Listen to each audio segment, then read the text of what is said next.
आज म मन्दिर गएको थिएँ आफ्नो मनको प्रार्थना पूरा हुन्छ कि भनेर भगवानको दर्शन गर्न। मैले फूल किनेर भगवानलाई चढाए।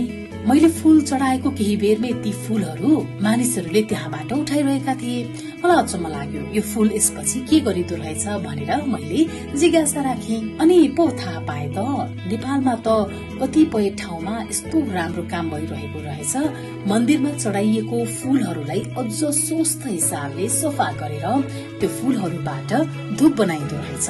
फूल प्रसादले ती फूललाई त्यहाँबाट उठाएर लिएर गएर महिलाहरूलाई सिप सिकाएर धूप बनाइदो रहेछ। मन्दिरका फूलबाट त स्वस्थकर धूप बनाउँदो रहेछ फूल प्रसादले। फूल प्रसादबाट विभिन्न थरीको फूलपातीको बाटेको धूप, कोन धूप, टिबेटन धूप, कलर बाटेको धूप, गिफ्ट बक्स, कम्बो प्याक अनि स्ट्यान्डसम्म आकर्षक सस्टेनेबल प्याकेजिङमा उपलब्ध रहेछ नि। फूल प्रसादको सामग्रीहरू सेल्सबेरी, दराज, मुना बजार, काठमाडौँ अर्ग्यानिक, केजीएस र फूलप्रसाद.com बाट पनि यहाँहरूले अर्डर गर्न सक्नुहुन्छ।